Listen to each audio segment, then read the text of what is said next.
you please stand for a moment of reflection for the spiritual strength you need to get through today. Thank you.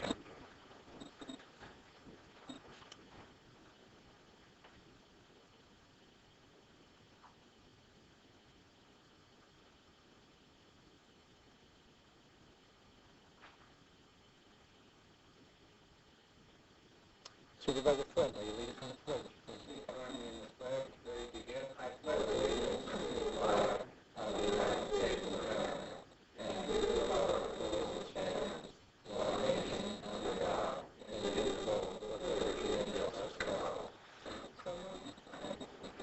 It's moved and seconded the minutes of September 28th. Is there any objection? Hearing none, the motion carries. We're now at agenda review.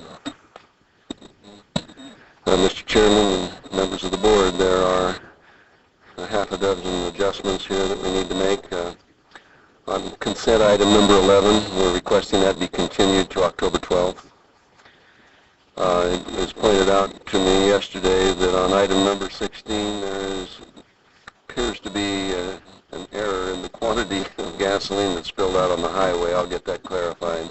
So you're pulling it, or you're just trying to get that a new piece of information? Yeah, I'm just identifying for you so that it, on item number 16, on the second page up on Highway 101, on the 24th of September there was a gasoline spill, and it shows 8,800 gallons.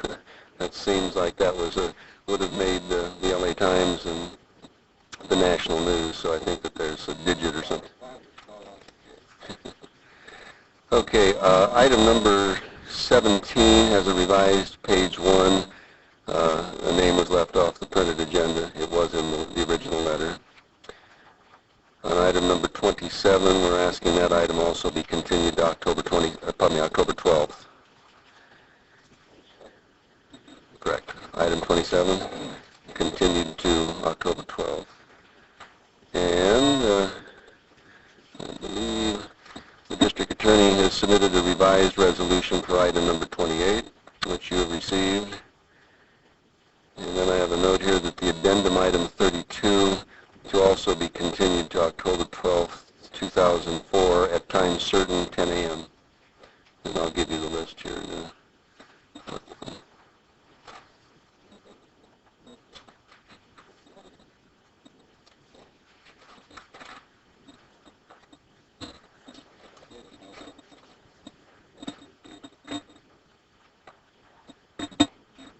Okay. We're all set with those changes, board members? Board members have any other agenda review items?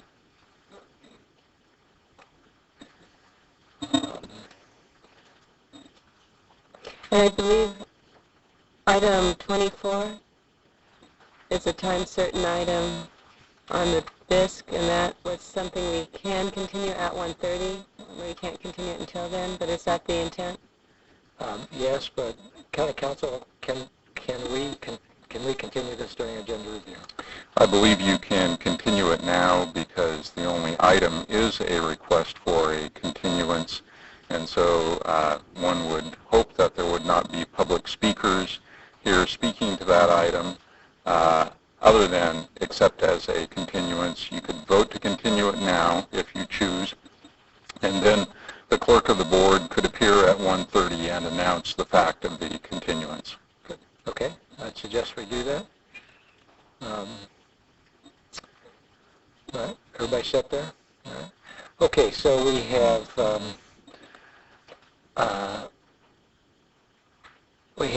item 11 is continued to October 12th, item 27 continued, and item 32 continued. And then we have item 24 also continued, but that's to October 19th. I believe that takes care of us for agenda review. Anything else? All right. Need a motion for that? All right. Moved and seconded. Any objections? Seeing none, motion carries. All right. We now have the consent calendar with item 11 moved and item 17 modified. Move consent with the changes. Moved and seconded. Any objections? Seeing none, motion carries.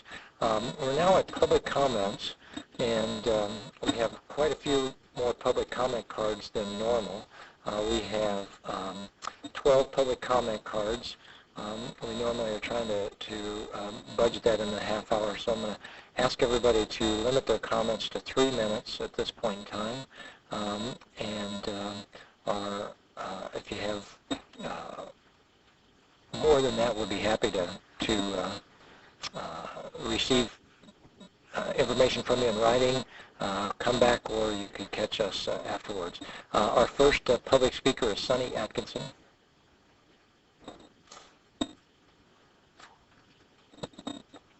Good morning, Mr. Chairman. Good morning to the board and staff of Alberta County Council. I'm here to talk about being falsely convicted and unlawfully incarcerated in this county.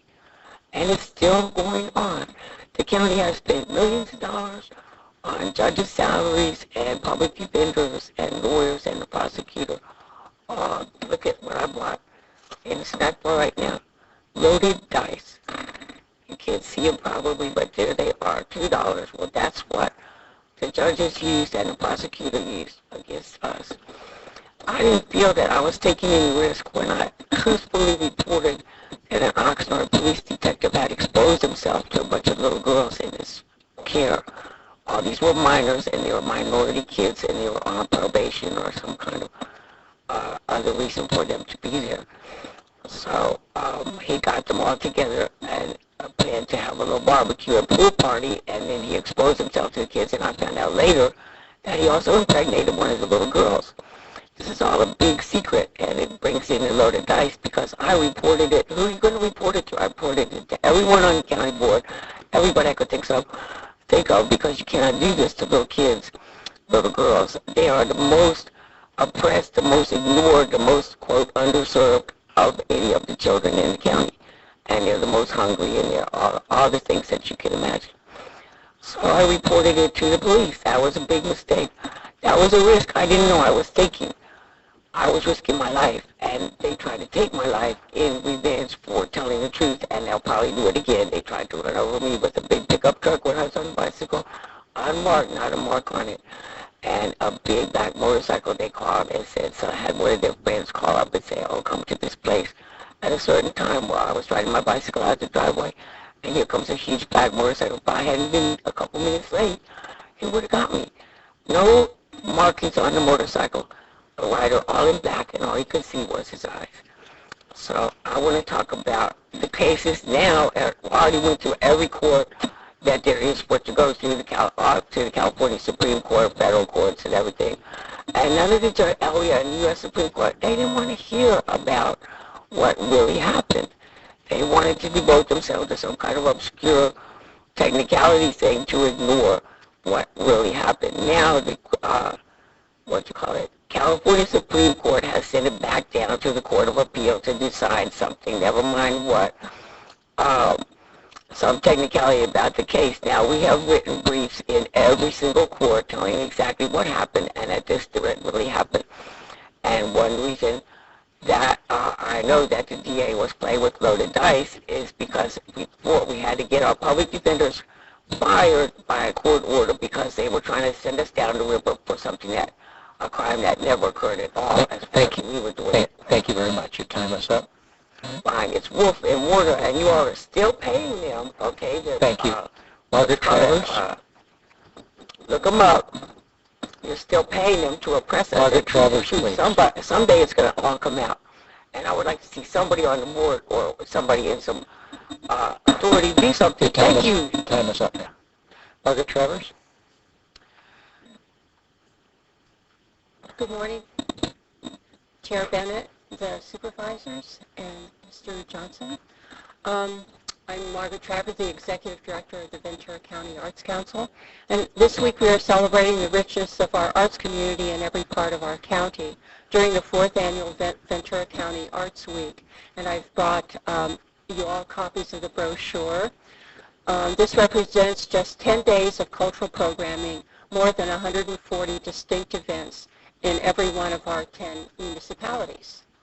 To give you the briefest view of the depth and diversity of events that are included, we have an all-Beethoven concerts by the New West Symphony in both Oxnard and Thousand Oaks, a once-in-a-lifetime event, Beckett Fest, that delved into the works of playwright Samuel Beckett with a very distinguished international cast, and by the Rubicon Theater in Ventura, a Japanese cultural festival in Camarillo, an exhibit of 17th century Dutch masters paintings at the Maritime Museum in Oxnard, Keeping the West Alive art exhibit and story time at the Ojai Valley Museum, an acclaimed production of The Boys Next Door at the Simi Valley Cultural Arts Center, the painting of a tribute mural to the local and 911 police departments on the wall of the Fillmore Police Department, Images in My Voice, a poetry writing workshop for children in Ventura, and the all-day Moore Park Arts Festival at their Civic Center and Theater on High Street. In addition, there are open rehearsals, artist talks, student art exhibits, and open studio tours. The celebration concludes on Sunday, October 10th. But as they say, the beat goes on throughout the year. The arts, despite funding challenges, find a way to make things happen. And I just want to remind everyone that on Thursday evening, here in the lobby of the Hall of Administration, the Ventura County Arts Council will host a reception and award ceremony for the County Employee Art Show, which is now on view in the lobby. And we're very pleased with the enthusiastic participation we got from all of the employees. We have some really nice artwork out there, and Johnny Johnson is going to help us distribute $2,600 in award money to the winning artists on Thursday. We're going to have light refreshments, entertainment by Brett Michaels, and we're going to have a wonderful time. And we thank you very much for your support of our help, your support of our work in bringing the benefits and the joys of the arts to the county. Thank you. Thank you, and thank you for continuing to remind us of the joy that art can bring us during these tough times. This is a great listing. If people want to get a hold of this, and they just get it online? Yes. Is it the VenturaCountyArts.net? Yes. It's a wonderful listing. Thank you. Thank you. Lee Reniker?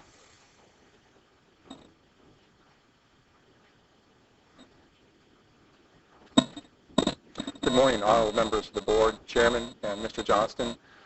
I've noticed you have some real tough issues to deal with, and mine is certainly minor in comparison to everything else you have before you, but nothing as important as owning our own house to my family and I.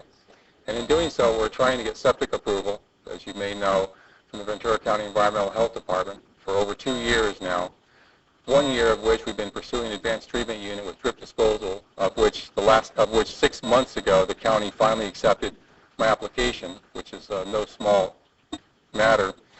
And they're currently, I believe, drafting their final response to my application, which will be a denial to use advanced treatment unit with drip disposal, which just really surprises me and frankly everyone in the academic world as well as the professional world.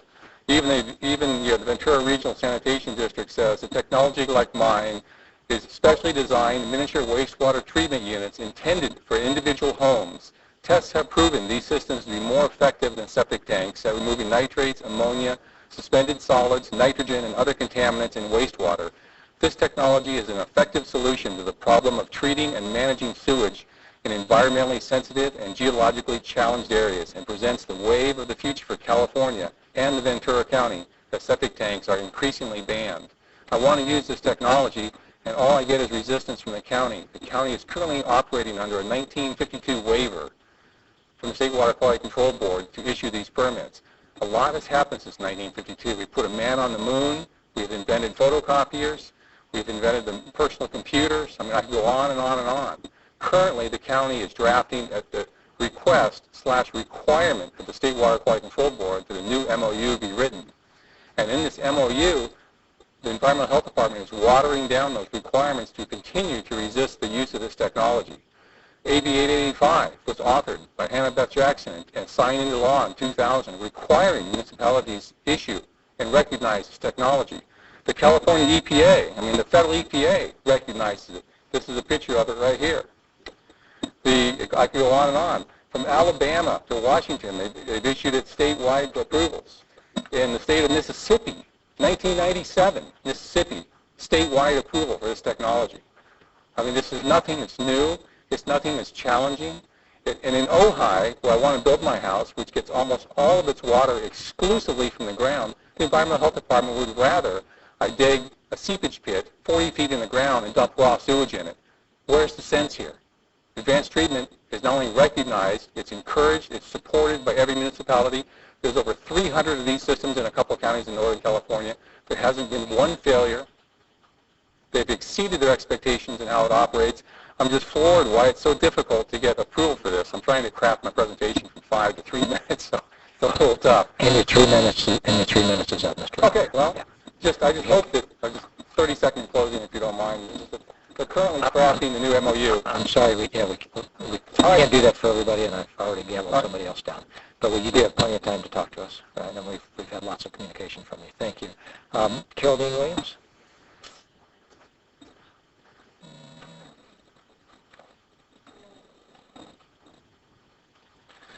Geraldine Williams, a 59-year resident of Ventura County. I'd like to recognize Richard Francis, former mayor of Ventura, who I had to arrest, and the police interrogated him. I guess your CAO has given the word. Kathy Ventura, his personal secretary, has been a very outstanding county employee until recently. I guess the CAO has given her orders not to respond to me. She promised me a response, and she did not give it. Our elected auditor here, it's been over a year now, I pointed out, where county property purchased by public funds, thousands of dollars, and she tells me she now don't have enough people to deal with the problem. And she's an elected office, but you appointed her originally. Sterrett Chrisman, the head of the library system. The state attorney general said if you arrested me one more time, they'd get $1 million judgment against you. You know, I haven't been arrested since. I just find that amazing. My hand just felt the $1 million. Sterrett Chrisman, what an incompetent employee for the library system. Your county library has microfilmed 12 years of libel from the Ventura County Star, the Star Free Press, on microfilm. I have the documents. I called her to say, since the county has microfilmed them, not the original newspaper, but on microfilm, why will she not accept the documents I have proven they are libel? She's incompetent. Totally incompetent running the library system. Sterrett Chrisman. Can I get a final answer from your CAO? Oh, she said she had to go to county council. Well, after reading the last, there's some muckies out there waiting in line to be hired for the county council. They can't even do the correct form. Your whole lawsuit got dismissed with prejudice. You can't refile it. Oh, we used the wrong form. Well, I think monkeys could find the right form. Or orangutan.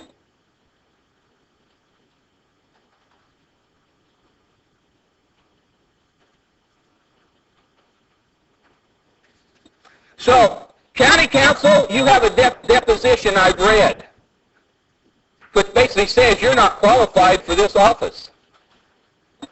Have you told your boss? Mr. Williams, I'm happy to report that your time is up. Thank you. Our next speaker is Janet Littler.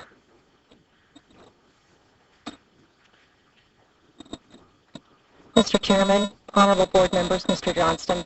My name is Jeanette Littler. I'm the regional director with the No on Proposition 68 campaign. And I come before you today for two reasons. One is to inform you about this measure on the November 2nd ballot.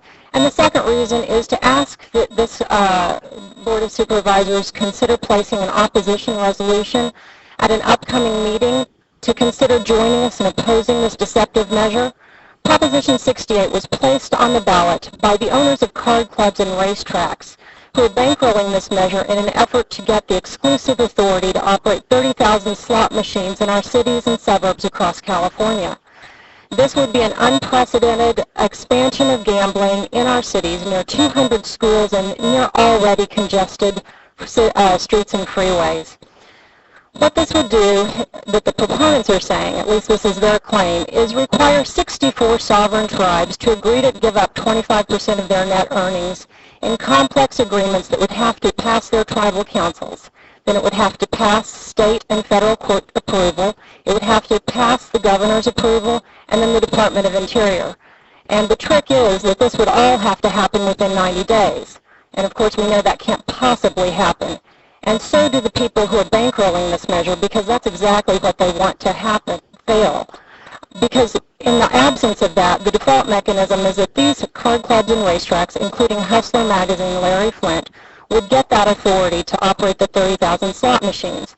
Now, in order to make this a palatable measure, the proponents have tried to sugarcoat it, saying it's good for local government and for public safety organizations. But CSAC opposes this because they realize that it's not good for local government, and the League of California Cities also stands with us in opposing it, as do the public safety groups, including the California Police Chiefs Organization and PORAC, both management and labor. 46 county sheriffs, including Ventura's own Bob Brooks, opposes this. We're asking you today to join us in opposing Prop 68, along with other county supervisors who have individually put their names to our more than 1,000 public leaders, and as boards have taken measures. And even as we speak this week, dozens are considering this before them now. What the card clubs and racetracks have done is exempted themselves from local zoning and state zoning laws. They've also exempted them from CEQA requirements. They have undermined local government, and we ask you to join us in opposing Proposition 68 by passing a measure at your next meeting, if possible. Thank you for your time.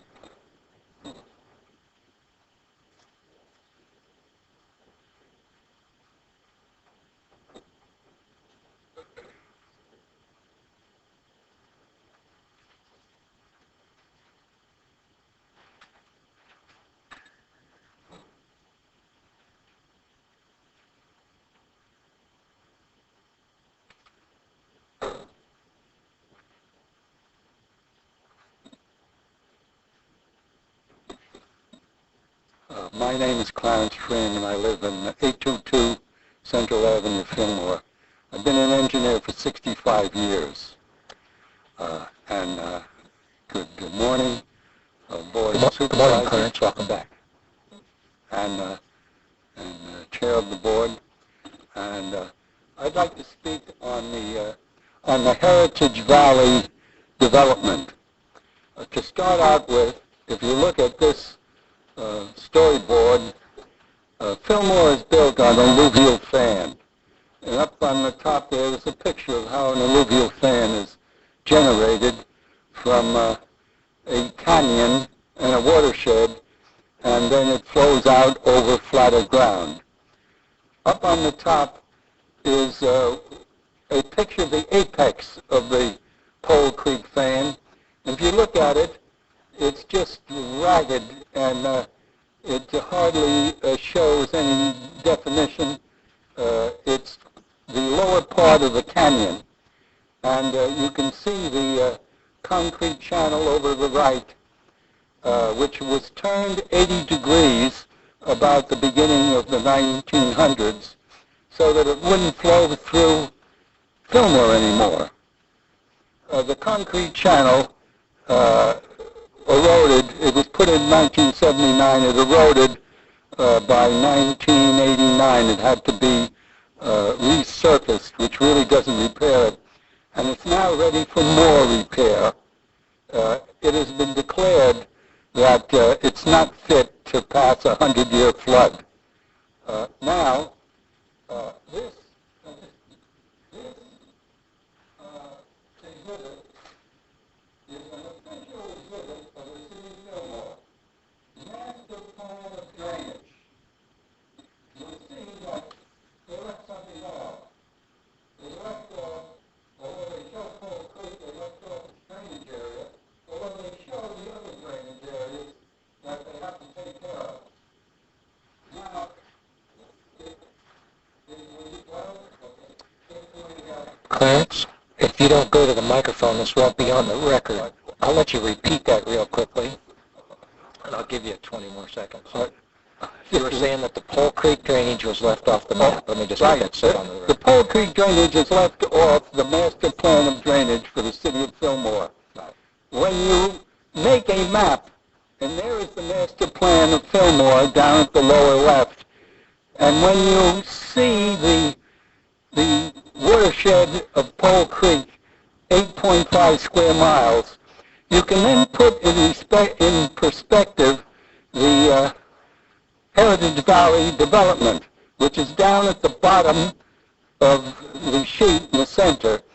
On it in red, I've shown the debris basin they want to build, and the red square below that is an elementary school. Now you see that watershed, which has never really been tamed, is going to hang over that project forever. And Excuse me, Clarence, I'm sorry, but your time is up. yes, what I'd like to do is leave this material with you so that you might look at it at your leisure, because you can now see the magnitude of what's going to hang over that development like a sword of Damocles forever. Thank you. You want to leave it with the clerk of the board? Is that what you want to do? Yes. Okay, clerk, are you, clerk of the board, you willing to take Mr. Friedman's maps? Yeah, all right. Thank you. Okay. Thank you very much. Our next speaker is Armando Vasquez.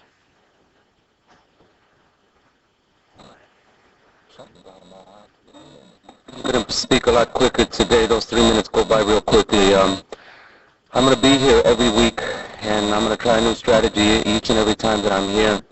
I've been given this task, and I'm going to do my spirit right by being here every week. I'm going to talk to you about 6 people that have been injuncted, 6 people that the police department and the city of Oxnard, and hopefully by extension the Board of Supervisors, the county, will get together and roll up their sleeves and work with them. I'm going to give you first today their names. Next week I'm going to give you their last names and hopefully bring them before you. These are 6 people that we've all agreed need help. These people are turning their lives around. First person is Olga. She's fresh out of prison. She's pregnant, and desperate to get a job. She's not a gang member. Renee has not had police contact since 2001. He's had sporadic work history, but his felony that he got when he was a minor prevents him from moving on. Juan and Miguel, both brothers, Guillen brothers. Juan is married, has a child, great kid, has a sporadic work history, would like to turn his life around for his family. Miguel is working, going to college, straight A student, would like to get a little assistance to improve his job prospects. Javier is working, married, 1 child, while his wife is also working. Jason is a deaf mute that was the poster child for the police department and was served as the poster child for the service of the injunction. This kid can't communicate with his family. How the heck is he going to communicate with the rest of the gang members? This is an incredible injustice. These young people are looking for assistance. I would like very much to invite all of you, and we're going to invite you by email each and every time, this Wednesday, 9 o'clock, Cafe Anne. Ladies and gentlemen, we need Ted Myers, your county person. We need Cal Remington, your probation person, at the table because of these layers of things that we have on these people. Please make this work. The police department in Oxnard has taken an incredibly courageous first step in coming to the table. Please be a part of this rehabilitative, preventative measure that is going to turn young people around. If these kids, if these young adults don't get assistance, they will end up in jail. They will end up being targeted. Please help us. They are, by the way, taxpayers. Thank you very much. Thank you for your testimony. Dwight Moore.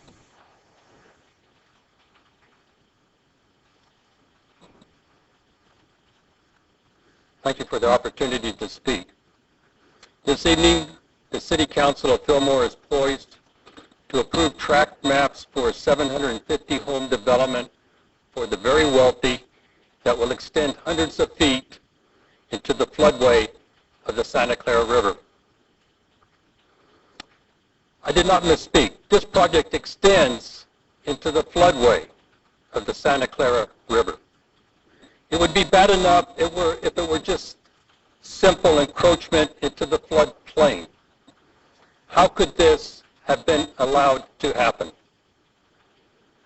I was quoted recently in the Star as having worked opposing development in the floodplain of the Santa Clara River for 15 years. I come by that opposition naturally. My father was a teenager in Fillmore when St. Francis Dam failed. Our own citrus orchards on the Sespe have washed out 4 times in 100 years. It's more than ironic that our property is considered outside the 500-year floodplain. Yet this evening, the City of Fillmore intends to approve development in the floodway of the Santa Clara River. It's too late for you sitting as the board of the Watershed Protection District to take any action. There is only one individual who has the authority to stop this, and that person is Supervisor Kathy Long. In her district, flood control answers directly to her. I didn't say that to absolve the board of its unmet responsibilities.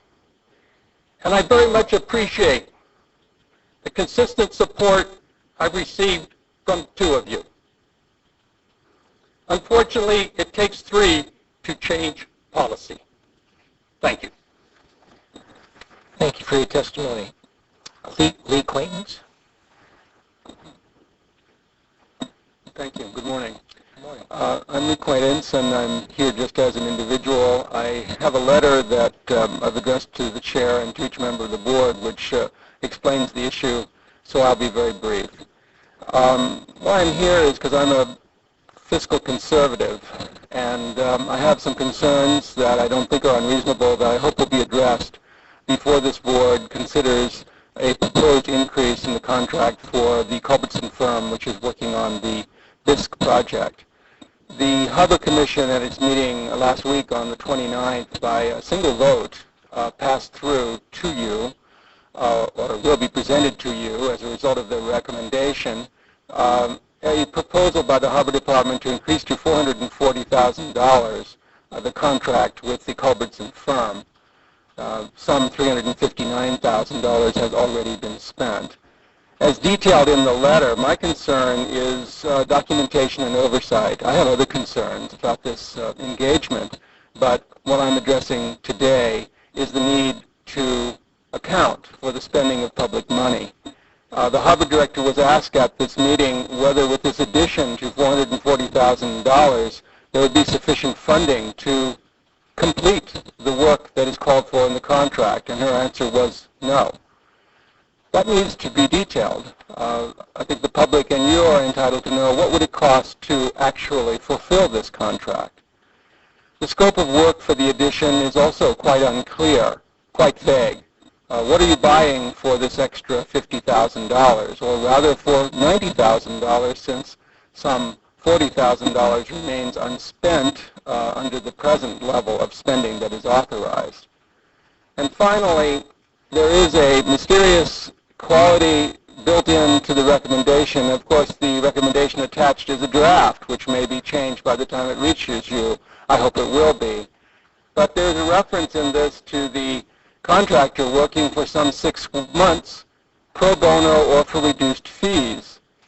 This is not specified as to what that means, what value has been received in this regard. Is it expected or required that this contractor complete the contract, even if it has to do it on a pro bono basis? All of that needs to be specified before consideration is given to any expansion in the amount of money being given to this contractor. So I hope you will call for these inclusions before this matter reaches you, which presumably will reach you on the 19th. Thank you. Thank you for your testimony. Donna Cruz.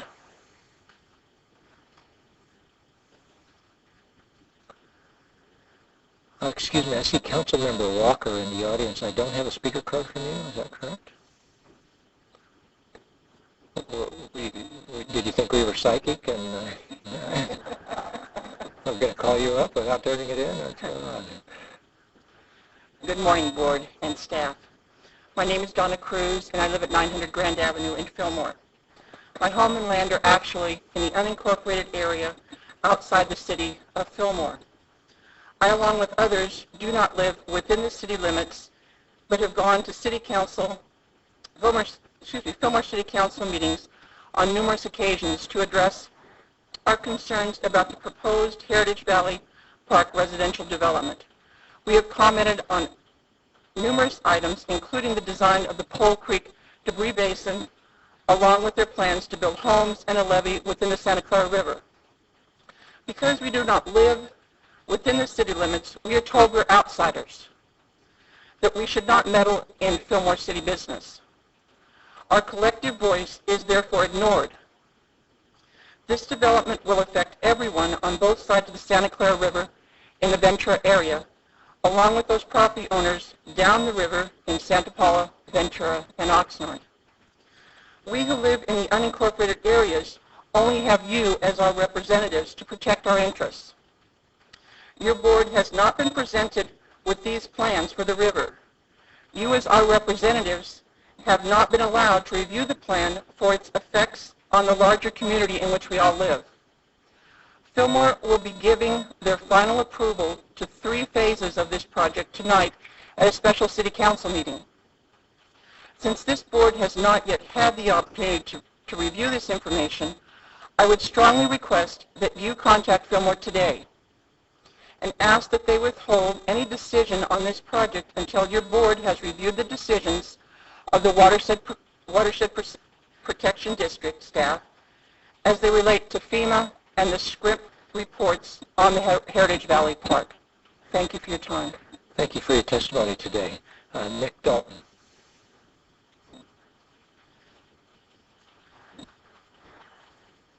Morning, Supervisors. Thank you for your time. This is comments in addition to those you've heard on the Heritage Valley.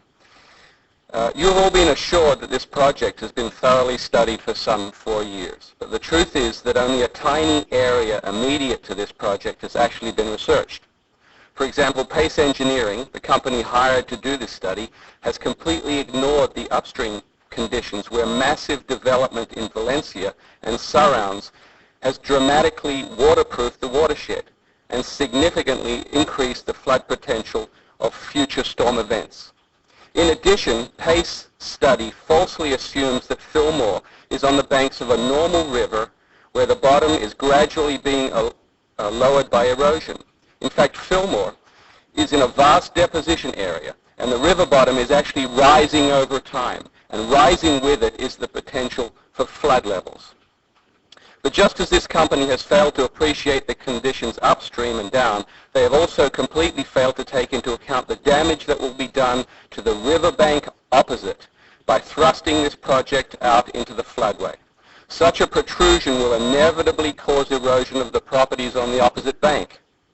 But rather than study this potential, it has been blithely ignored, and the city government has decided that the development and its potential profits should come regardless of the farmers' losses. However, the city not only has a moral obligation to be a good neighbor, it has a legal responsibility too. Respect for private property is enshrined in our Constitution. The Fifth Amendment of that Constitution states clearly that no person shall be deprived of property without due process, nor shall private property be taken without just compensation. But by ignoring the reasonable potential for damage to the properties on the South Bank, and by cavalierly refusing to address the concerns of those property owners, the city's actions would amount to a de facto taking should damage occur from flood. Thank you. Thank you for your testimony. Richard Francis. Esteemed former mayor of Ventura. Thank you, Mr. Chairman. Members of the board, I'm here to support Supervisor Flynn's attempt to agendize the item that you've been hearing about this morning. there are several things that just don't make sense to me, and it needs to be played out in a public forum. So while you're hearing from a number of people this morning, I do ask that you please carefully consider Supervisor Flynn's attempt to agendize the item. When I spoke to Supervisor Flynn last week, I think he knew that it was going to be difficult to get it on the agenda on such short notice. But now you have plenty of notice. Let's agendize this thing, and let's talk about it when I understood Mr. Pratt couldn't be here, but so I'm here this morning. So when Mr. Pratt can be here and we can talk about it in a full-blown hearing, because it really needs to be aired. It's just not enough to have platitudes in the newspaper saying we're going to try to do something about the river. We have a concrete, pun not intended, example that we need to deal with, and that is the attempt by Fillmore to extend into the river. It's very clearly extending into the river. The technical issues are pretty easy. We have had no less than 5 studies on this river. 4 say this is the wrong thing to do. The only one that says it's the right thing to do is Pace Engineering. We start with Hassan Khazrai, employee of the county, did a study, came up with a floodway line. The next one was Omrun. County hired Omrun Engineering out of San Luis Obispo to study the river. Said, the floodway line is here, folks. We don't want to go beyond that. Fillmore says, yeah, we really need to go beyond that. So they hired Pace Engineering. Pace Engineering disagrees with Omrun. So I had a meeting with the chairman, I guess 6 months ago or so, and I understood that the issue was how many PhDs does the studier have. So I went out, and I personally hired a guy by the name of Ramadka. Mr. Ramadka has 6 PhDs. Unbelievable. He's out of Orange County, and so I hired him. He says, wrong, can't do this. Now, I know that FEMA has agreed to the lines that Pace Engineering came up with, but the reason FEMA did it was because of Mr. Pratt. The county carries incredible weight with FEMA. So it's the county's policy decision that swung FEMA. It's not so much the studies. So it's important that we see what the studies say. Now we have Scrump's study outfit called AMEC. AMEC says this is the wrong thing to do. We've got 4 studies that say you can't go into the river. We've got the debris basin that is the county still saying, yeah, I don't know what we're going to do about that. It doesn't seem like it's the right thing to do, but Fillmore wants it. It's probably going to happen. Please agendize this item so we can get the studies in front of you so that you can see.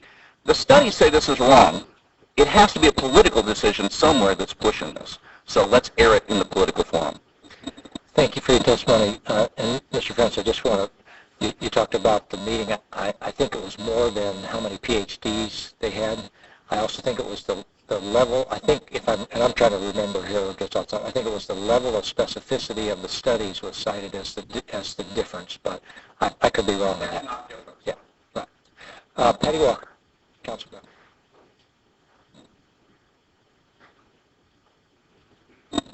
Good morning, Mr. Chair, members of the board. My name is Patty Walker. Yes, I am a council member to the City of Fillmore, but I'm standing before you under threat of censure as an individual. I was disappointed and disillusioned to hear that item 32 was going to be pulled. There have been no public hearings on Watershed Protection District signing of the FEMA application to move the floodway 300 feet farther south into the Santa Clara River as it relates to the Heritage Valley Park project in Fillmore. It's important in order for democracy to work to have open government. Those who own agricultural property to the east of the project, along the south bank of the Santa Clara River, and downstream need to be noticed of the impacts and to be given the opportunity to speak and be informed as to how this development is going to affect their way of life. The City of Fillmore is set to hear this matter tonight, and I'm requesting that this board have Watershed Protection District staff also appear tonight to request that the city hearings be continued until the district has approved the debris basin alignment of Pole Creek and until this board has held public hearings on this floodway change as noted in the FEMA application. Also, I want to point out that at this previous board meeting, similar to this issue, I was informed by my supervisor that there would be workshops held by Watershed Protection District within the City of Fillmore as of this date, those have not been held. Thank you. Thank you for your testimony. That ends our public speaker comments. Appreciate everybody coming down this morning and adjusting your comments because of how many speakers we had. We're now ready for board comments. We'll start with Supervisor Flynn. The item has been continued to next Tuesday at 10 a.m., so it is agendized. At least that's my understanding.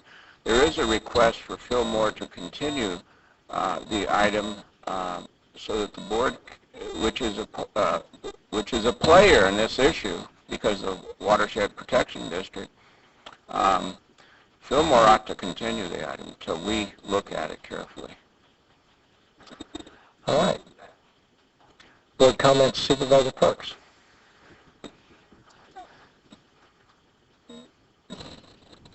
I think this came before LAFCO, and I voted against this project at LAFCO because I don't believe you should be building in floodways on earthquake faults and landslides. It's just a standard planning. You don't build in areas where you can endanger people. So I have a lot of concerns about this project, and I would like to see Watershed Protection District at the Fillmore Council tonight, just to say that the board needs to look at it more, the district needs to look at it more, the board of directors of the district. I would just ask that our board, please adjourn in memory of the people on this list. Thank you. Thank you. Supervisor Flynn, you have an adjourn in memory also. Supervisor Long. Thank you. I appreciate the comments this morning. I'd like to respectfully disagree with a comment by the councilwoman in that my discussion with the councilwoman and with other council members in Fillmore and having workshops was pertaining to the entire watershed, not just to this issue or this project. And that was, frankly, back in the spring. And as a result of the work that was done through SCREMP and the work that we announced just this last week for this watershed agreement between the watershed study to be undertaken between LA County and the Army Corps of Engineers and the county, there will be extensive public engagement, stakeholder engagement, and watershed analysis of the entire watershed and the length of the Santa Clara River from its beginning to end all the way to the ocean. So I don't believe that if there was a misunderstanding, that I made a promise or a commitment to hold a workshop specifically on this stretch of the river. And I disagree with asking Fillmore to continue this item. One, we don't have legal standing. The public comment period is closed on the items that are before the council. They are an elected jurisdiction, elected by the citizens of Fillmore, and they certainly have authority to act on items that are on their agenda. And our role in this, I think we've had opportunity, and I believe that there has been plenty of opportunity for every supervisor to have a briefing on this issue and raise questions in the process and in the legal timeline that's allowed for comment. And I also would like to say that the environmental document that's worked through on this project has been available to all agencies of the county who have authority to comment on it. And unfortunately, Mr. Pratt is going to a important watershed recovery, wetlands recovery conference this afternoon that he's committed to. And I also think that his, certainly this board has every right to ask for a briefing from the Watershed Protection District. I think it would be irresponsible to ask for that on a 13th hour action on an item that is again before a community that has been fully engaged in this project and has an action before them tonight again before that elected body. So to have a presentation for our understanding further of the watershed role, the Watershed Protection District's role, certainly can and should take place if there are questions to be asked and information to be learned for future purposes and understanding of what the role of the district is, but and has been throughout the entire beginning to end of this proposal that's before the City Council in Fillmore. So that's my comment on the matter. I certainly know that the board members have all received information from the city, from the proposed development, and they're clearly in the document before the council this evening. The issue regarding Pole Creek is still in the works with the Watershed Protection District, and there will not be a final track map filing of the Pole Creek watershed until the design components and the assurances between our authority and the city are reached and agreed upon. I won't say any further because I expect that we'll have this before us at a future date. I'd like to ask if we could to have the board adjourn in memory of two folks. And I'm going to talk a little bit about both of them. Jesse Dunlap, who I know probably all the board members know Jesse. He was has always before us at least once a year regarding the POW MIA ceremonies, and as we recall just recently, he wasn't with us, and he passed away September 27th. 39-year resident of Camarillo, served his country with great dignity in the Air Force, and had received the rank, attained the rank of Chief Master Sergeant. Very active, president of the Air Force Sergeants Association, was on the Ventura County Area Agency on Aging, served as the clothing chairman for 10 years for the Ventura County Stand Down for Homeless Veterans, and he served on the Pleasant Valley Mutual Water Board and the Community Advisory Board for the Ventura County Star. He was also a state senior legislative representative for the community. He really is already missed by the community and will continue to be missed as we acknowledge his service to our community and our country. And today's paper had the obituary notice for John A.F. Melton, 74 of Santa Paula. He passed away on September 27th. Again, I expect most of the board members know John. For years, he was very active in the Santa Paula community. In fact, he served 5-term mayor over a 23-year period in Santa Paula. Served on numerous regional and state governments, as Southern California Association governments and sanitation districts, etc., Transportation Commission. He was much loved by his community. His entire family was engaged and a part of the Santa Paula community, very active with the community library, with the Little League, with the Masonic Lodge, and the Rotary Club. Just one of those people that is part of the history of Santa Paula and very honored and loved by the community, and he will be missed. Thank you. Thank you. I'd like to ask the board to adjourn in memory of the people on this list. Make a couple of quick comments here. I want to be clear about the project that people are making reference to in terms of Fillmore. I am not on the the Fillmore City Council, and there's an appropriate role for us to play, an appropriate role for every agency. So I certainly don't want the implication that I'm a supporter of this project or a supporter of what the Fillmore City Council is doing. At the same time, the question I ask is, what is the appropriate policy procedures for us to play from the Board of Supervisors level? And certainly from watershed protection, we do have a responsibility to our management in terms of watershed protection. To that end, that's one of the reasons why I was agreeable with Mr. Francis to sit down and have a meeting with Mr. Pratt and try to get this out. I'm always in favor of open government and all of that. And my comments to Mr. Francis are just trying to clarify. In addition to that, I think there were other things that watershed protection offered. So I have been, in spite of the fact that some people contend this is only in one supervisor's district and only one person's paying attention, I think I've been doing what I am responsible to do, which is I've checked in with Mr. Pratt numerous times on this project, and I had one of these meetings, with Mr. Francis, and we hashed it out for some time and tried to get that there. So the question is, what is appropriate and what's not appropriate? we are not the Fillmore City Council, if I was on the Fillmore City Council, I'd be taking a very different position and very different line of investigation of this than I would as a member of the Board of Supervisors and a member of the Watershed Protection District.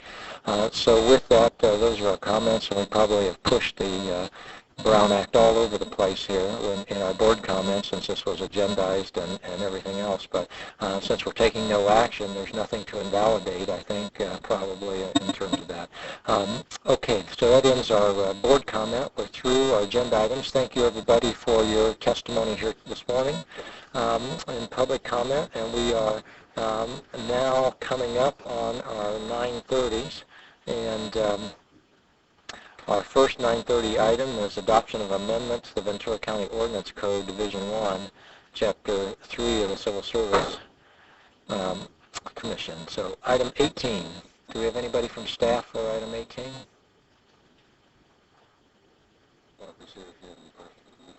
Great.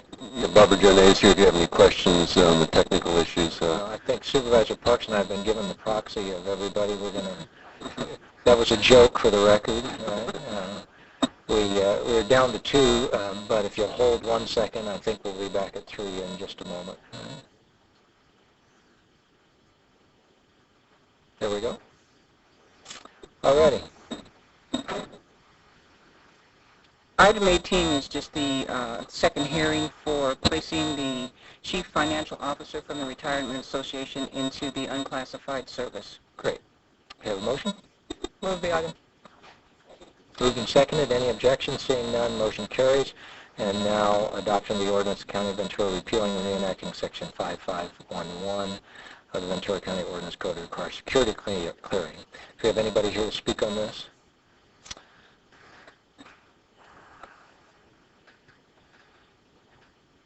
Oops. Good morning, Captain Novak, Sheriff's Court Services Bureau. I don't have anything to say about this, but I'm here to answer your questions if you have any. Great. Move approval. Second. Moved and seconded. Any objections? Seeing none, motion carries. Thank you for being here this morning. We are now ready to go to our first regular agenda item, which is item 25, the Healthcare Agency.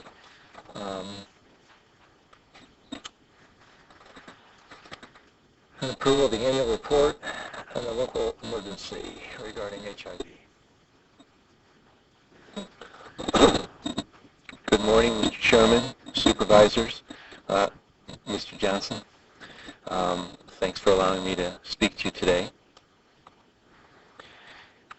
I'd like to address the issue before you regarding the continuing declaration of local emergency relating to the spread of HIV and hepatitis among injection drug users, their sexual partners, and their children, and authorization for a syringe replacement program, or rather ongoing authorization.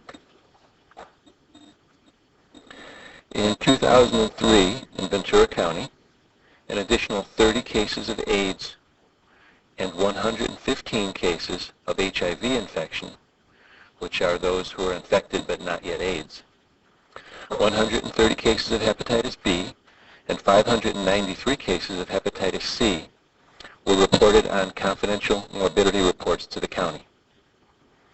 Approximately 50% of local intravenous drug users are known to have hepatitis B or C infection.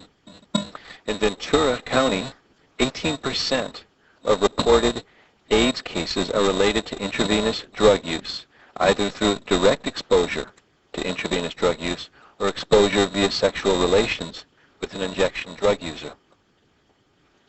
There are now 2 syringe replacement programs in Ventura County. One's located in the city of Ventura and the second in the Santa Clara Valley. Both are open for 2 hours each week. The syringe replacement program sites had an increase in client encounters from July of 2003 to June of 2004 of 48% over the previous year. 26% of the clients seen have requested referrals for services such as counseling or detoxification, which is an increase from 12% in the previous year and 6% in the first year. It appears that the relationships and trust developed between the injection drug users and the syringe replacement program volunteers, over time has led to increasing numbers of referrals for services. During the period from July 2003 to June 2004, a total of 10,200 syringes were turned in, and 8,970 were given out, resulting in a net of 1,232 fewer needles that would otherwise be found in parking lots, parks, or other places that could be hazardous to the public. In a recent article in the Journal of Acquired Immunodeficiency Syndromes, a study that was done in Chicago related to drug users in that area found that illicit injection drug users who take part in needle exchange programs are less likely than other injection drug users to engage in drug-related behaviors that increase the risk of HIV transmission. So, in conclusion, I'm hopeful that your board will vote favorably on this matter. Thank you very much. Do we have any questions? Seeing none, we're ready for a motion. Motion to approve, and a comment to certainly say that I think the program has been an excellent program, courageous when our public health officer brought this to us in December of 2000, and I think that nationwide we're seeing great benefits from such programs. So support the recommended action. Motion. Second, please. Is there a second? Do we not have a second? I'll second the motion. I think maybe some reluctance to second it. Is there any objection? There's no objection. Motion and a second. Motion carries. Thank you. Item 26. Ratification of the Regional Nutritional Network Grant. Morning, Chair, members of the board, Mr. Johnston, Paula Wren's Public Health Department. Over the years, the Public Health Department has been working with a number of different organizations on obesity, physical inactivity, and poor nutrition. This is an area that the community has an increasing interest in, and we as a department have been very fortunate that there is an opportunity before us to apply for a grant. It's a regional grant that's going to be representative of San Luis Obispo County, Santa Barbara County, to ensure that we're able to bring together resources to further our efforts in this area. It's for 3 years, $1.5 million. In addition, we are the only agency in the Tri-County region that will be applying for the funds. It's understood that we, in fact, have the ability and the capacity to carry this project forward. Thank you very much. Moved and seconded. Any objections? Seeing none, motion carries. Thank you very much. I see a gentleman back in the back. He's got a blue card and he's looking confused. How can we help you? What item is it that you want to speak on, sir? That item is time certain at 10 o'clock, but you can bring your card up now or at 10 o'clock, whichever you prefer. Either way, you will get to speak at 10 o'clock. What's that? Yeah. Moved and seconded, and seeing no objections, the motion carries. Or hearing no objections, the motion carries. We now go to item 27. You've asked for that to be pulled, so we're at item 28, ratification of the application of grant funds.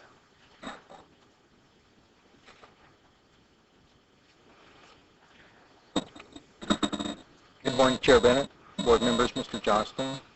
This item has two recommendations to your board. One is to ratify our submission of a grant to the Office of Emergency Services for this Elder Abuse Advocacy and Outreach program, which covers a period of October 1 through September 30th in the amount of $110,000. And the second item is to adopt the attached resolution authorizing such. There should have been a handout which changed some dates on the resolution you should have received already. So I can answer any questions you might have. Thank you. Any questions? Motion. Is there a second? Motion and second. Is there any objection? Seeing none, motion carries. Thank you very much. Thank you. We are at policy matters, and I just wanted to go back, under board comments, I failed to make one comment. I believe I can go back and do that at this point in time. I just want to make one comment. Mr. Reniker has come in front of the board many times. I thought it was interesting that today Mr. Reniker made reference to the fact, so OHI wants me to use a septic tank and pollute the groundwater as opposed to his new system. The situation is much more complicated than that. The land does not take, my understanding is that there's some complications with the use of it. I'm going to be careful with my words. Some complications with the use of the septic tank. Mr. Reniker was informed of all of this before he purchased the property, was informed of what their position was on this,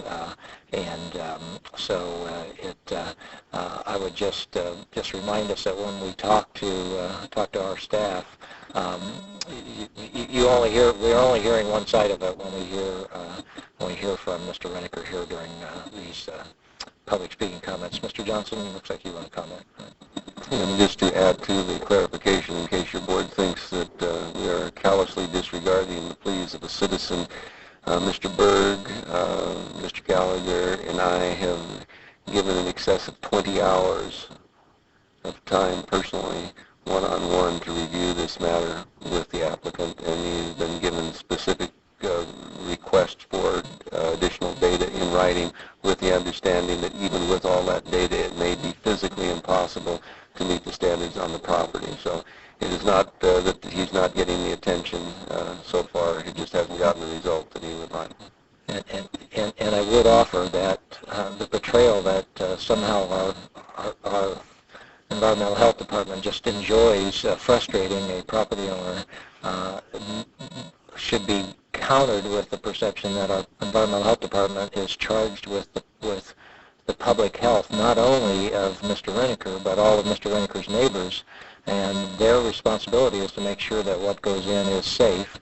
And I think you can see there's been extensive time put into this project, and Mr. Reniker is not happy with the result. But to portray it, to not recognize that there is only one agency that's probably out there trying to make sure that they consider the environmental health of the whole community, and that is our Environmental Health Department at this point in time. So I feel like they have been working very hard on this and are doing the job that they are supposed to do, which is consider the public health of everybody involved in this project. With that, item 29 I'd like to take up now, and I would just offer that traditionally on Election Day we do not have a very heavy agenda. I'm sure we have one supervisor, Supervisor Flynn, up for election. The supervisors that are up for election are usually very focused on other items that day, and so I just think that we should cancel this board meeting of November 2nd and not have us come for the perfunctory side of this. So that's my recommendation. Moved and seconded. I just want to say that I think that's really respectful. I know when I ran for supervisor election night, I was sitting at the council instead of seeing the returns and at my party afterwards. So I think it gives a lot of respect, and our minds will be elsewhere too. Well, I hope Supervisor Flynn appreciates it. I don't think he normally thinks that I would do anything being respectful of his time like this, but that's the motion in the second. Any objections? Seeing none, motion carries. 30, recommendation of Supervisor Parks to refer to the agricultural buffer setback. Thank you. This item is to request that we refer agricultural buffer setback requirement to the Agricultural Policy Advisory Committee, and I'm also going to suggest that we send it to RMA, who does our zoning ordinances. And what this is looking at, and I have submitted some potential draft language for an agriculture buffer, is to have an agricultural buffer setback of 300 feet on new developments when they're right adjacent to agricultural land that's being used in agricultural production. And the reason for this is twofold. One is to actually protect the physical and economic integrity of adjacent agricultural lands that get impacted by urban development, both in having to try to change their operations so they don't have to be as concerned with pesticide drift or smells or noise or even some trespassing. So this is a way to provide a buffer to make sure we keep our agricultural land in productivity in Ventura County, as we see we are losing some of it. And the other reason for it is to also protect public health in the sense that this will help avoid pesticide drift problems by having a buffer there. our Agricultural Policy Advisory Committee does have a policy to put in 300-foot buffers unless there's some intervening vegetation or other things, topography, that can help reduce pesticide drift. Unfortunately, that isn't consistently applied throughout the county. Actually, one of the biggest causes, I think, of the having urban development right up to agriculture land is happening in the cities, because the unincorporated county has a lot of the agriculture land. The cities are growing. So this would only apply to unincorporated county. But I think it also sets kind of a bar out there for others to follow if we do impose this. We already have a code in our books that requires a buffer from waste disposal facilities, a 300-foot buffer between waste disposal facilities and agriculture land. So there is already precedent in our codes for this. And even in that particular code, it allows for waiving and reducing a setback, as I would have in the language for our code. The other, in addition to being able to waive for topographic features or vegetative screening, you can waive or reduce the setback. This would also allow for obviously viable use of the land. Let's say if your parcel is too small to allow for that and you don't get viable use of your land, that would be affecting your property rights. So with that, you could waive it or limit the buffer. So it does take into account the parcel size and other arrangements that could be made to reduce or actually prevent human exposure to pesticides. So I would just ask that we go ahead and move this over to the Agriculture Policy Advisory Committee. They will actually be looking at buffers at their meeting on Thursday. This is a more specific language, and I think it will help get the ball rolling on that. I'll second that. Thank you. And I just also point out the Farm Bureau, there's a letter there that I guess the rest of the board didn't receive, and I'll put into the record, has come out in support of this also. Great, thank you. I'll second that, and I want to point out I particularly appreciate the addition that you're passing out here, the supplemental information for the planning director. Those kind of things give more credibility to measures because they make them workable and reasonable so that they can't come under attack and stuff. Any other comments on this item, Supervisor Long? Just a couple of comments that I'd like certainly to send to the Ag Policy Advisory, to have them be certain that they, in their discussions that they have, and they do, they're open public meetings, that they invite the Farm Bureau representatives, the Ag Association representatives, our row crop farmers, which are a different association, and make sure that there's a good vetting of this with the agricultural community. Questions I have, and perhaps that's more answered by our departments, as to if you have a buffer, is there a maintenance issue, or is it incumbent on the property that the buffer remains with the property owner, so they still would have a maintenance issue with that buffer, a responsibility. And obviously then the taxable application would apply to whoever owns the underlying property. I think that the consistency coming out of the APAC and Ag Policy Working Group, way back when we've talked about such buffers, the APAC currently says 150-foot buffer, right? So this would be a change to 300? No, their policy is 300 feet unless there's intervening vegetation. Then they go down to 150 feet. All right, I see that. So that it's starting at 300, and then depending on what's out there, we can certainly reduce it. Okay.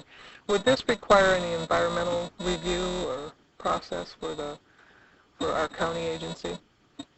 And I'm going to ask the county council on that one. And a non-coastal zone ordinance section change? It likely would require some kind of assessment, whether it would be exempt or not. I can't say right now, but certainly the motion includes a reference to RMA now, and so it would certainly be appropriate for RMA to evaluate that. Good. Good. Okay. It's been moved and seconded. Any objection? Seeing none, motion carries. We're at item 31, correspondence agenda. Move to receive and file. Moved and seconded. Any objection? Seeing none, motion carries. Before we go into closed session here for 10 minutes, I just want to thank our League of Women representatives, League of Women Voters representative. The League has been very consistent at monitoring our meetings, and government is best when it's shined as brightly as possible, so I appreciate you being here today. And with that, we can get a little bit done in closed session. Would you prefer to? Yeah, never mind. No, we're not going to go to closed session. We only have 10 minutes. We'll do our 10 o'clock and then go into closed session afterwards.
Okay, I'd like to call us back to order for a public hearing on the agreement to purchase hospital assets at Santa Paula, and I'm going to start off by turning us over to Supervisor Long for some introductory comments before we call up staff. Thank you. Certainly I would like to staff who's worked so hard on this to give them the floor to talk about the importance and the details of the agreement. I will like to appreciate that and acknowledge and appreciate that we have Councilwoman Marion Krause, Vice Mayor of Santa Paula, City Manager Wally Bobkowitz, and Dr. Carlson with us, and Peggy Kelly. I did not, put a call out to the community to fill the boardroom because I know the board has heard from the community over the last few months, and they were a good showing of support just a couple of weeks ago. I think this is a significant watershed event for healthcare in the Santa Clara Valley. So with that, I'd just like to let's have our staff give us this report on the details of the agreement. Okay, this is a happy day that we got here after a lot of long work. So staff, give us the good news.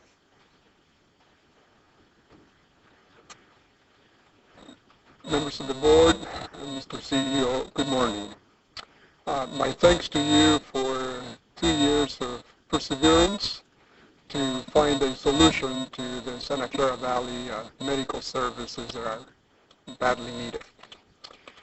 The entire management, the entire negotiating team is here this morning, and we will start with Kirk Watson, who will walk us through the board letter.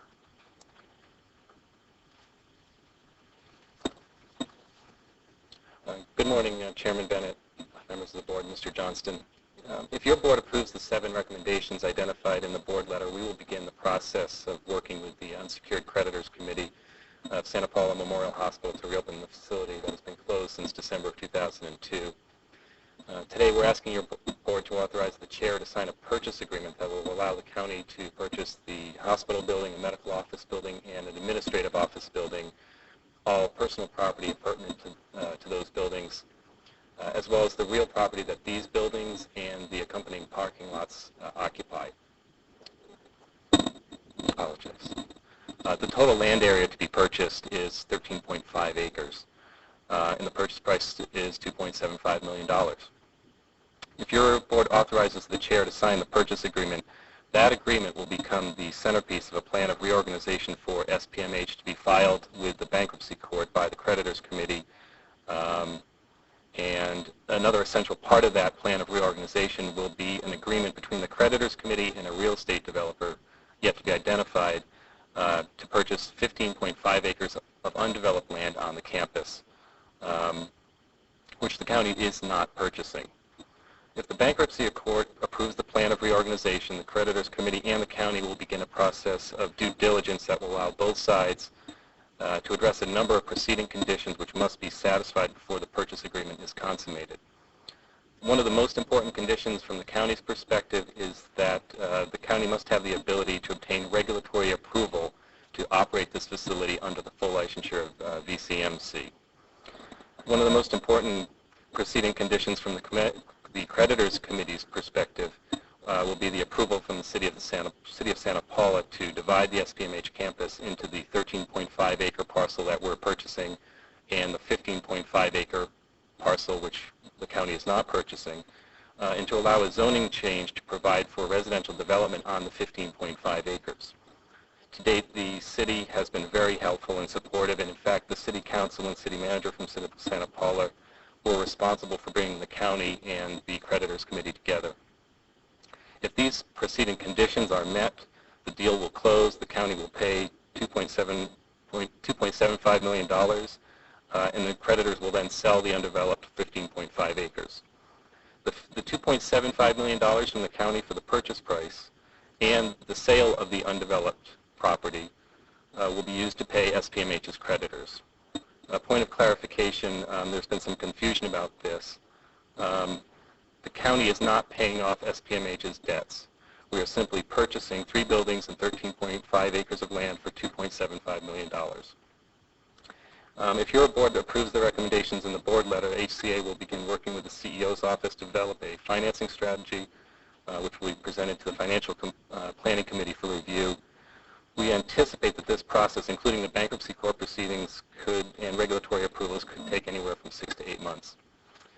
Thank you for your support, and if you have any questions, I or another member of the team would be happy to answer them.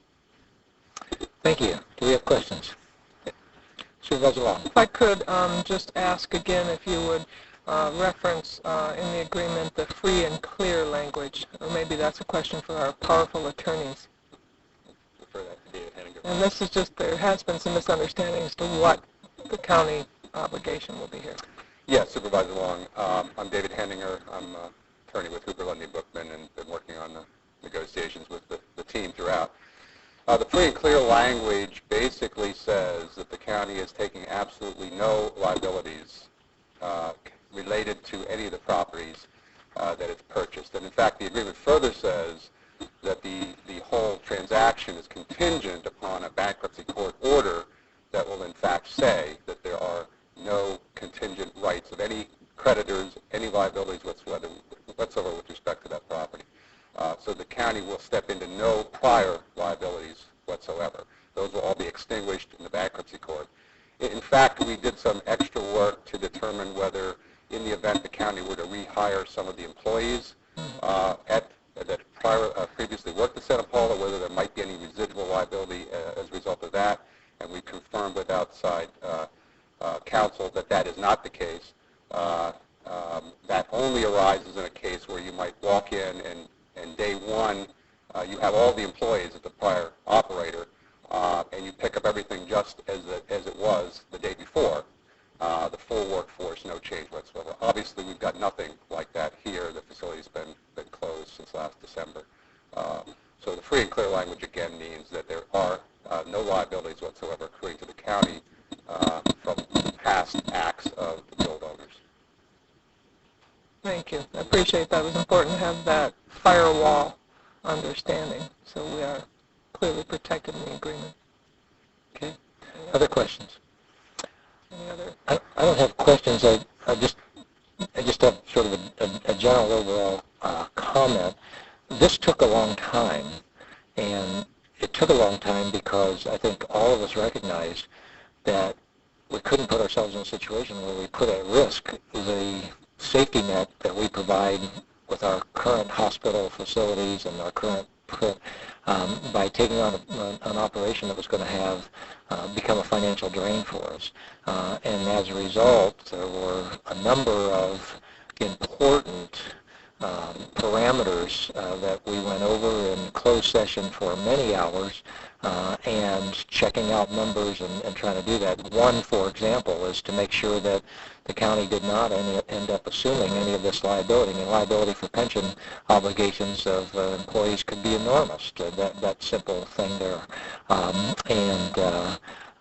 Because we've had a good staff, we've been able to address every one of those, and I would have to say there was you had a board of supervisors that set a pretty high standard in terms of what kind of safeguards we had to have, and you went out there and jumped over all of those hurdles. So so my compliments to the staff for doing that, and makes I think all of us much more comfortable entering into this.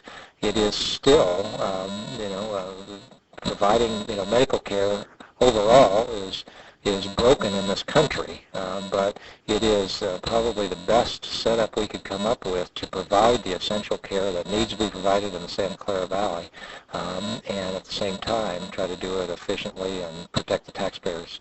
And so I really think this thing has cleared that whole series of hurdles that have been out there for the last 2 years. So my compliments to staff, Supervisor Long, and to the community of Santa Paula that recognized that and did a lot of hard lobbying and efforts to try to get to the point where we could come up with an agreement that addressed those issues. My compliments.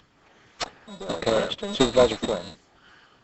Yes, thank you. I really appreciate this issue coming to us today and congratulate all of you who had a great part in it.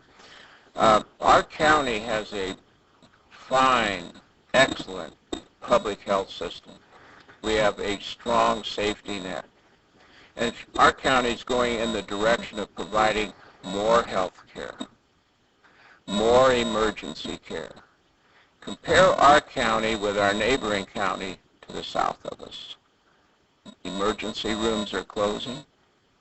The county health system in Los Angeles is on a weak foundation.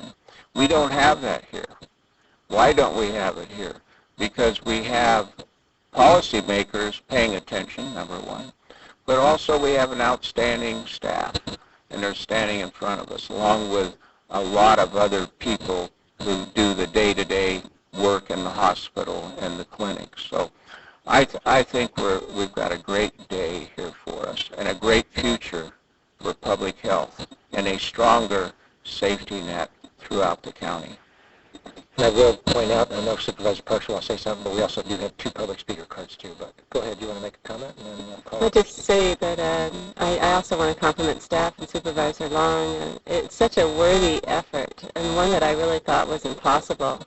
And it really has given me hope, and I think that's what you need to even try something like this. And I just really have to compliment you, and to do it at such a reasonable cost. For $2.75 million, I mean, that's about 2 lots in Thousand Oaks in the upper end. So, and here you're getting a hospital and the facilities around it. So I'm so delighted, and I really congratulate you, and I'm very happy for the citizens of Santa Paula particularly. We lost a hospital in my area, Westlake Hospital, and if we could have had this kind of team put together, I'm sure we could have done something there too. But once the hospital closes, it's just downright impossible to get those things open again. So my compliments. Great. Thank you. We have 2 public speaker cards, so we'll let staff relax. And Sean Walden,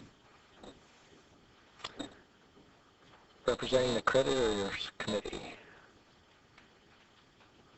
Good afternoon, or good morning. Thank you, Chair Bennett and Supervisors, Mr. Johnson. I'm here on behalf of the official committee of the unsecured creditors of Santa Paula Memorial Hospital. The committee is appointed by the Office of the United States Trustee to represent the interest of creditors in the bankruptcy case. The committee has a fiduciary duty to represent the creditors. Our job is to get the creditors paid. The committee has signed the agreement, which is before the Board of Supervisors today, for the sale of the hospital in the 13.5 or so acres on which it is located to the county of Ventura. The agreement in part is an overall plan to transfer the hospital to the county, sell the adjoining undeveloped parcels while working with the city of Santa Paula to maximize the value of the undeveloped land, which can then be sold to a developer for residential use in order to pay off the creditors. It is a result which satisfies the needs of all parties. It gets creditors paid, it gets the hospital reopened and operating under a county health system which we believe is the finest in the state. Everyone is a winner, the creditors, the people of the city of Santa Paula and the surrounding area, and the county. And a personal note on discussions that we've had with Dr. Duran and the legal staff of the hospital, of the health system here, as well as a very high regard for the city officials of the city of Santa Paula. Without the team, the 3 of us working together, this would not have happened. It was the makeup of the 3 parties that really made this happen, and the belief of all that this was absolutely necessary for the public good. And we as the committee agreed that it was necessary to just get the creditors paid was also looking at the good for the public. Okay, thank you. Thank you for your testimony and your efforts to date. Dr. Ernest Carlson.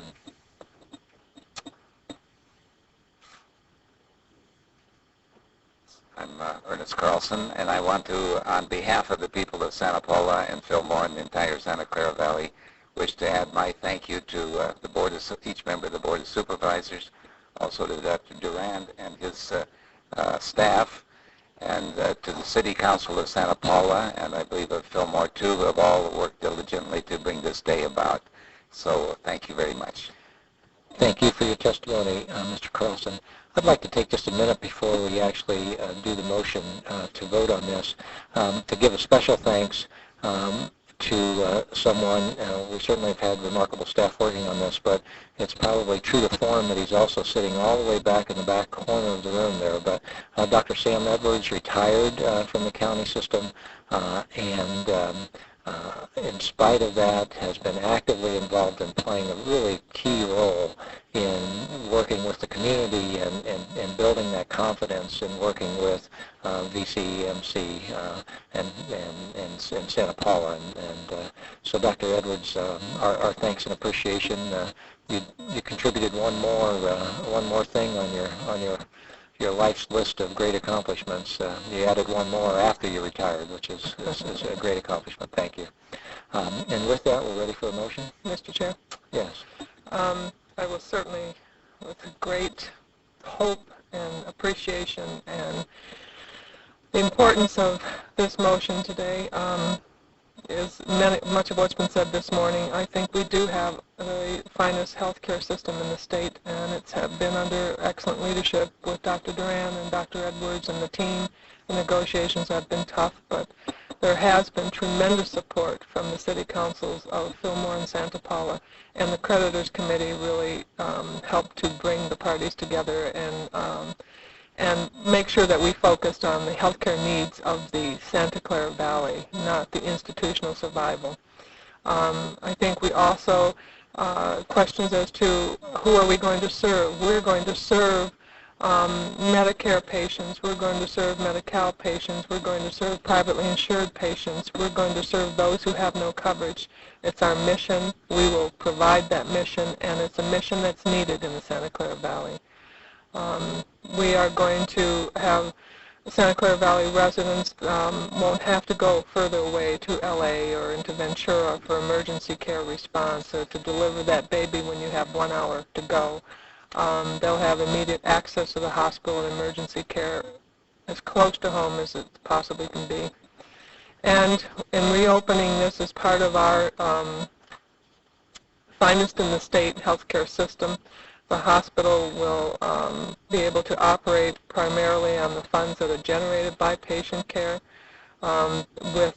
supported by our excellent family residency program, supported by our excellent medical staff and the partnership teams that we have with the physician community and that we will have with the physician community in Santa Paula, which are very caring physicians who really want to keep healthcare, home healthcare, accessible and healthcare affordable. So I'm very pleased to be able to put forth a motion in support of this acquisition today. Been moved and seconded. Is there any opposition? Seeing none, the motion carries as everything today unanimously, and congratulations. Yay! Yay! Thank you, board, and thank you, team. We have Thank you. 5 minutes before our 10:30, and it's not enough time to, by the time this board walks into the closed room, it takes 5 minutes. So we'll let Supervisor Long talk with Santa Paula people for a few minutes.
Okay, we're back in order, and County Council, I think this is going to be pretty quick, and then we have an 11 o'clock, so if you could get staff down, if you could do whatever you need to do so that we could get into closed session and get some things knocked out before 11 o'clock. And we're on for a 10:30 with the Fire Chief and the Malibu Fire Station. Good morning, members of the board. Bob Roper, Fire Chief, Ventura County Fire Protection District. I'm asking here today for your design approval of the Malibu Fire Station number 56. About 2 years ago, we started a new process with your board to make sure it was inclusive, that you knew the process and the steps we are taking as we build new facilities. About 2 years ago, also, the Crippled Children's Society down at Camp Joan Mayer, where the current fire station is located, gave us notice that they were asking us to terminate our lease. And there's no problem at the camp, they just need to expand their operations. So with that, we began a property search and we found that. In December of 2003, your board gave us permission to purchase the land, and today we're here to give you the basic site plan and elevations. In your board packet, you have probably a little larger drawing, it may be easier to see. So what you have is basically a piece of property that is immediately adjacent to Pacific Coast Highway. This is across the street from the Malibu condos, down by Neptune's Net, down along Yerba Buena Road. Currently what we're looking at doing is splitting the parcel and then building the fire station at the rear of the parcel, and the access would be on Pacific Coast Highway. It'll be a single-story construction, about 5,500 square feet, a metal roof with stucco finish, and big enough to accommodate 2 fire engines down there. What we're looking at doing is making a xeriscape landscaping with earth tones to match the native chaparral environment down there. And we're also hoping to get a meeting or exceeding Title 24 of the Energy Code by about 20% by utilizing certain window features that open and close due to the environment to take effect of the type of climate that's down in that area, along with lighting. We will need to have Coastal Commission approval that we're currently working on.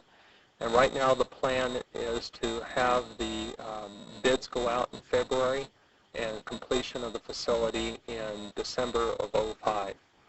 And we hope to have a neighborhood meeting of the Yerba Buena Homeowners Association meet so that we can review these plans once your board approves it today. Well, I'll show you now, this is the architect's rendering, just kind of keeps going around in circles of the basic design of the station. This would be, that would be the rear of the station. This would be the looking to the east, and then the front of the station, and then this thing kind of keeps turning around. So I want to know, and that would be the front of the station facing. who's doing those graphics for us? Our architect. So we don't have them on staff. The color, no, the colors that you see here today are not really representative of what we intend to do. We intend to use some earth tones, but this is what they could put together for today's presentation. So with that, I'm here available for any questions. Do you have any questions? Supervisor Parks. The location isn't going to change response times any, is it? Oh, no, it's kind of, it's only about 400 yards from the current station now, so the response time really doesn't change to its service sector. Well, I think we're very fortunate to get this parcel to put this on, particularly in this high-priced area. We're extremely fortunate that we found the parcel, that we bought it, and that we can build on it. We have all utilities to the parcel still. And got a pretty good price on it, too, it's my understanding. Very much so. Okay. You can tell the pressure of the Santa Paula Hospital hearing is gone now, right? Supervisor Walden's in a different frame of mind there. All righty. Any other questions? We're ready for a motion? I want to move approval and thank the fire department for this. I think this is wonderful. I think the design is going to fit well and also be a nice place to work. Moved and seconded. Any objections? Seeing none, motion carries. Thank you very much. We'll go in a closed session, come back out at 11 o'clock for our final item of the day, and that's the United Way campaign kickoff. We encourage the press to stick around and help us with our United Way campaign kickoff.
Okay, we are, thank you, and pardon us for being a little bit late coming out of our closed session, but we were able to get everything done so we don't have to go back into closed session.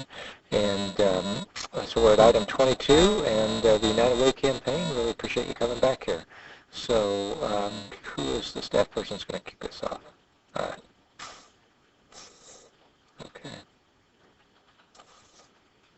Oh, I'm sorry, yeah, it's your item there. So. Thank you. Good morning, Chairman Bennett, members of the board, Mr. Johnston.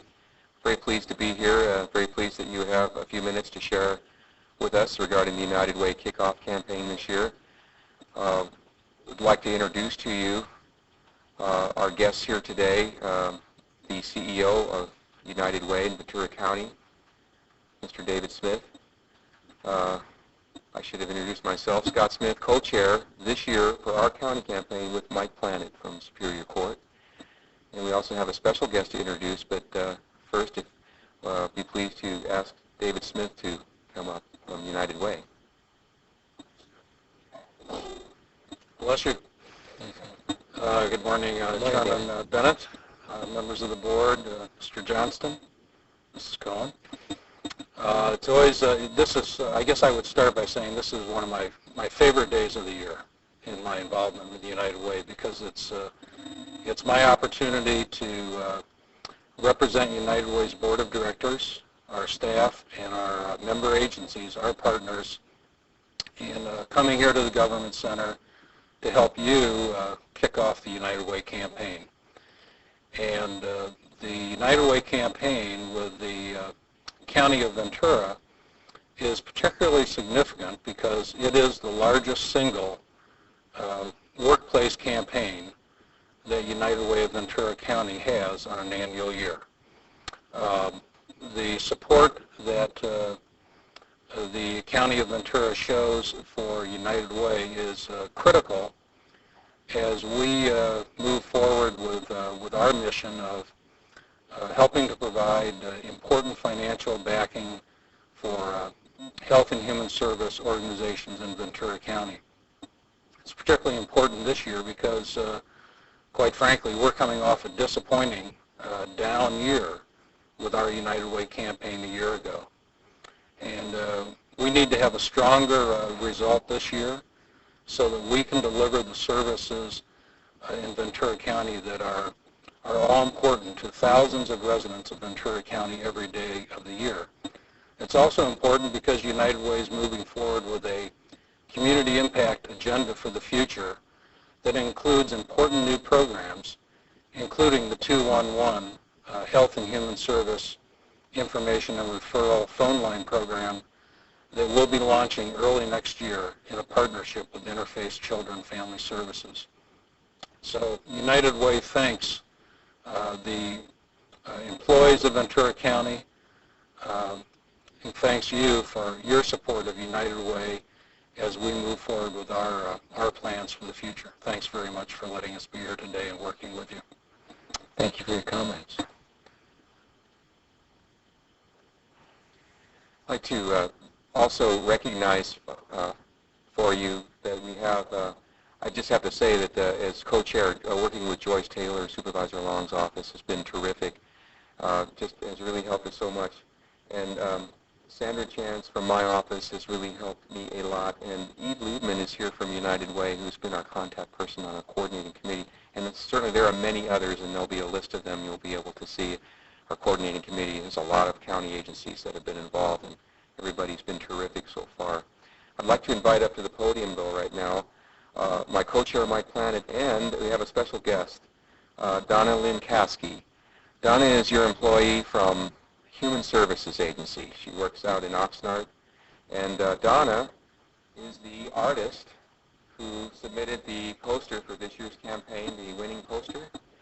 I understand she has a degree in art, so she has more talents than just what she's using in her county job. We're very pleased that Donna submitted this, and we wanted to recognize her in front of your board, give her our framed version of her poster, and also my co-chair, Mike Planet, has the $50 gift certificate from the mall for her use for winning the contest. Okay.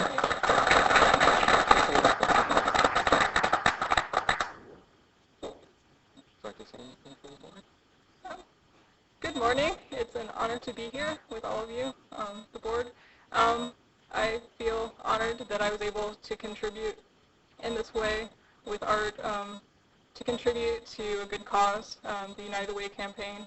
The United Way, so valuable in our community, and I'm just very grateful. Thank you. Thank you for your contribution. In closing, I'd like to invite you to the kickoff festivities if you have any time today. It'll be going until 1 o'clock, and at 11:45 we have the water balloon toss contest with 5 agency department heads who will be competing for the right to have an honorarium of $100 donated to the United Way member agency of their choice. So it should be some fun out there, and there'll be food, and the Buena High School jazz band's here, so we have a lot of things going on. So if you get a chance, please come out. Great. Thank you very much for the time. Thank you very much. I want to thank both the co-chairs and turn this back over to Supervisor Long, since your agenda item. Yeah, thank you, Mr. Chair. And I appreciate the good work of the co-chairs and certainly David Smith and his leadership with United Way. Lead the way in the community with the 211 initiative, 211 initiative that United Way is partnering with Interface. Next Thursday, there's a kickoff dinner that really sets the stage for this effort that will be a wonderful resource throughout our county, and United Way has taken a strong leadership role in it. The campaign this year, Make a Difference, Make a Pledge, is such a strong message in the sense that the services that are offered by all of the service providers in our county that work with United Way are so critical to families and children and seniors and folks in need, and it's only with the dollars that are pledged through our county, our good county employees who year after year really step up strongly and support this effort that we're able to continue to provide support to these agencies, and they then provide support to our community.